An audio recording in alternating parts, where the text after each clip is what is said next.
mesmo. Digo, Senhor, sim, meu Deus, fala. Eu estou te entendendo. Arroz hoje, na casa, na casa dela, pá. Você, olha aí, eu creio, você esteve no santo, eu não agora a Deus. Aleluia,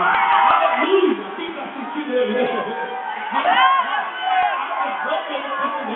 Porque eu vejo teu ministério, com o ministério de molhos, com o ministério maduro, eu te vejo como Débora, Deus, de fome, eu vou entrar, e vou entrar mais profundo, porque o rio aqui para mim hoje, essa vigília acaba meio-dia, porque Deus está nessa noite, aleluia, Deus está mostrando o ministério, aleluia, tem nada assim mergulho, no resto do corpo, que atrai as crianças, mas quem entende que é Deus que está falando, está vendo a cara dele chorando, e dizendo, olha esse negócio, vamos entrar nessa escola, nessa faculdade, vamos ser doutora, vamos chamar, vamos entrar comigo nesta faculdade, vamos para o veste, vamos para a lei, vamos falar inglês, vamos falar espanhol, vamos ser doutora, vamos crescer,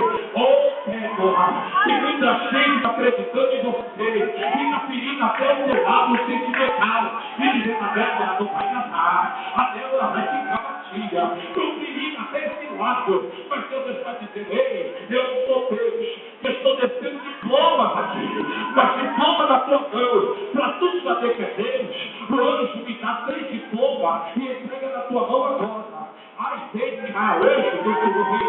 vem mais aqui, põe na mão dela agora, põe na mão dela agora, diploma, coloca agora, Deus,